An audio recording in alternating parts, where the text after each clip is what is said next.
আমরা এর আগের দিন আলোচনা করেছিলাম পাবলো নেরুদার পরিচিতি ও এই কবিতার প্রেক্ষাপট নিয়ে। আমরা শেষ ভাগ নিয়ে আলোচনা করব। চলে আসি কবিতায়।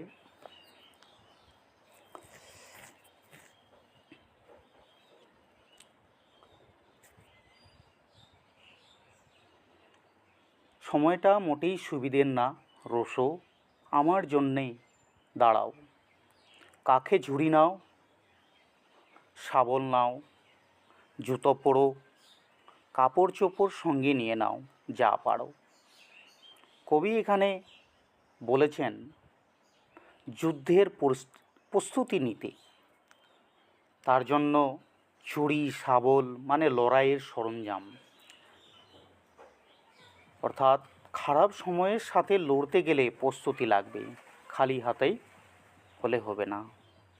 এই জন্যই কবি তার সঙ্গিনীকে বলেছেন ছুরি নাও, শাবল নাও, জুতো পরো, সঙ্গে কাপড় চোপড় নিয়ে নাও।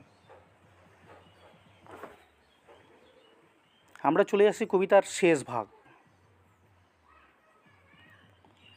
কবি এখানে বলেছেন এখন আমাদের একে অপরকে লাগবে, শুধু কার্নেশন ফুলের জন্য না, মধু তালাশের জন্যেও না। আমাদের দুজনের হাতগুলোই লাগবে ধুয়ে মুছে আগুন বানাবার জন্যে।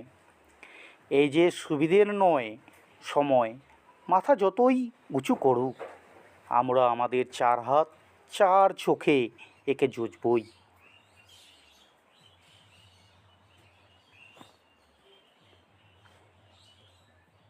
কবি বলেছেন এই যে কবিতার শেষ লাইনগুলো সবচেয়ে দামি লাইন।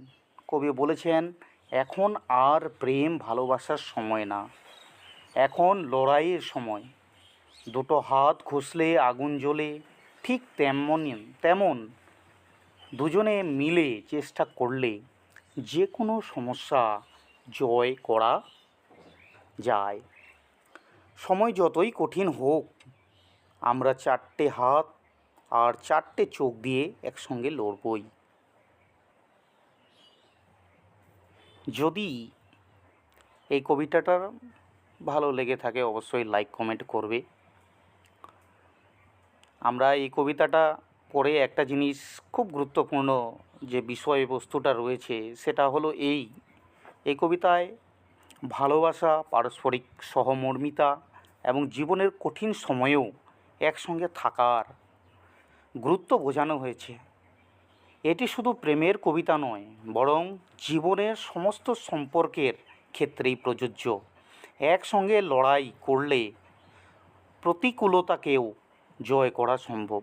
এই কবিতায় প্রেম, অনুভূতি এবং গভীর সংযোগের একটি অনন্য রূপ ফুটিয়ে তোলা হয়েছে। কবিতার ভাষা কাব্যিক এবং আবেগপ্রবণ, যেখানে প্রেমের বহুমাত্রিক রূপ প্রকাশিত হয়েছে। কবি প্রেমের রূপকে শুধু শারীরিক নয়, বরং মানসিক ও আত্মিক এক বন্ধনের প্রতিচ্ছবি হিসেবে তুলে ধরেছেন। অনুবাদেও সেই গভীরতা অক্ষুণ্ণ রয়েছে, যা বাংলা সাহিত্যে এক অনন্য সংযোজন। কবিতাটি কেমন লাগলো অবশ্যই কমেন্টে জানাবে। আর এই রকম ভিডিও পেতে অবশ্যই চ্যানেলটিকে তোমরা সাবস্ক্রাইব করে নেবে। ভালো থেকো, সুস্থ থেকো।